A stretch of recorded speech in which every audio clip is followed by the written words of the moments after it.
Human security, big issue in the world. I think we have all seen how the world has changed in the last 20 or 30 years.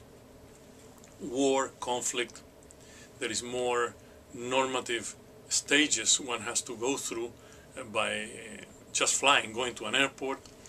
People feel that they're humanly insecure, but nobody really is able to articulate what this means. But we are just feeling that to go even across the street, we might be attacked by thieves.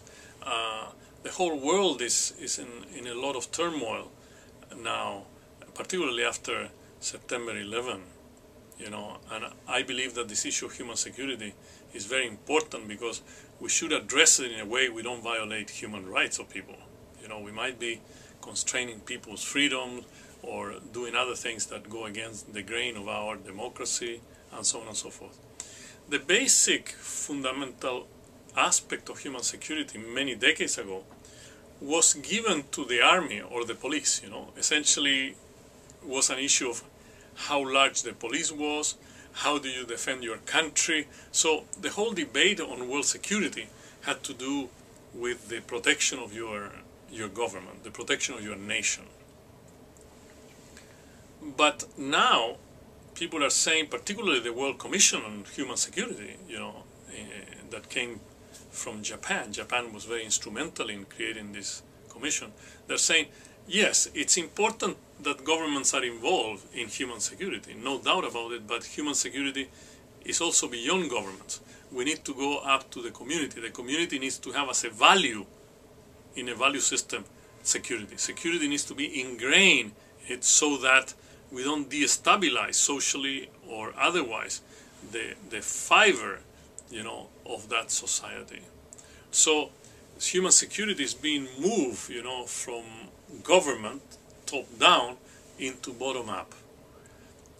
I think both ideas are very good. I think we have to have both, but we need to have an institutional framework, an organizational framework that is capable to unify these two approaches. Otherwise, anarchy might come. For example, there is an Occupy movement in the United States. There is many countries are experiencing the outraged people.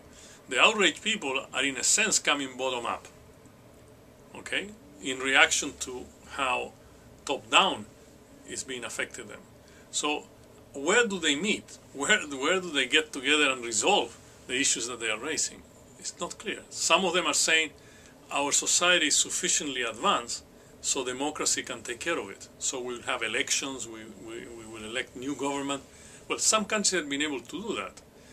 But it's not clear that every country that have these outraged people will be able to do that, because either democracy is very weak, the establishment might not desire to have any elections or any form of democracy, or the international community might be, you know, constraining the move toward democracy because they don't like the outcome.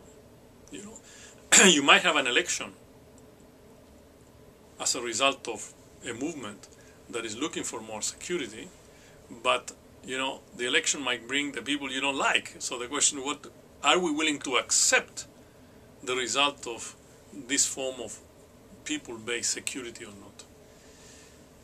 I think we need to grant to the public that security is not just about some invasion from someone else, you know. I think there is an issue of food security that we cannot forget.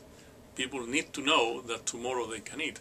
There is environmental security, ecological security, that the environment is not going to destroy ourselves. There is health security, that we are not going to be subject to so many diseases and unable to address these diseases because either we don't have income or we don't have access to health. So security is a concept that permeates everything. But security, even if it permeates everything, has not been part and parcel of the macro debate in a society. You know, usually people talk about security when local violence rises up, you know, something that nobody likes.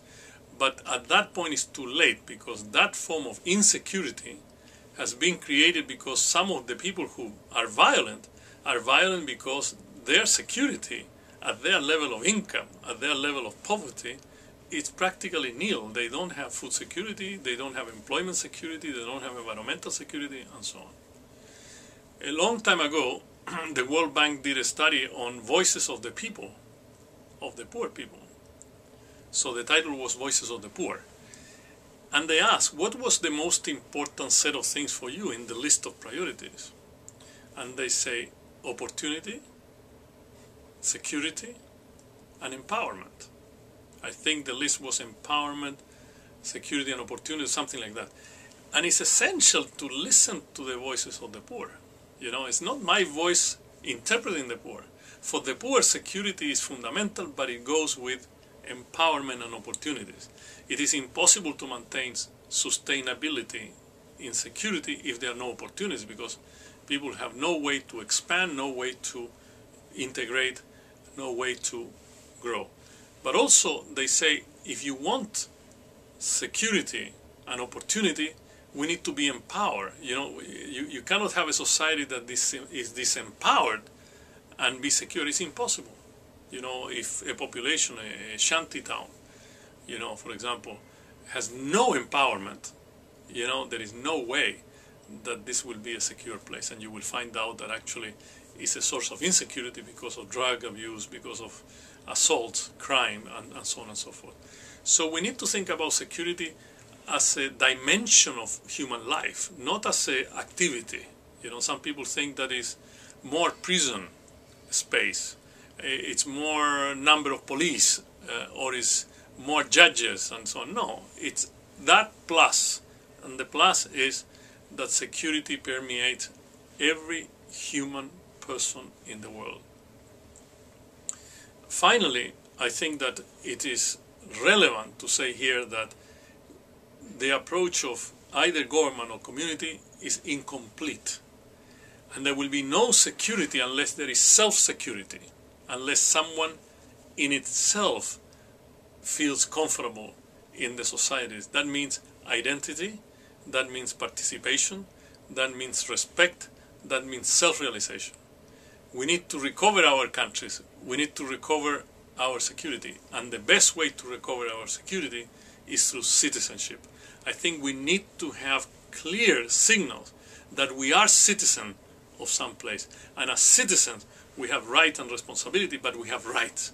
And as long as people are not empowered with those rights, we will always be insecure, because they will look for channels, you know, to break down the system in some particular way.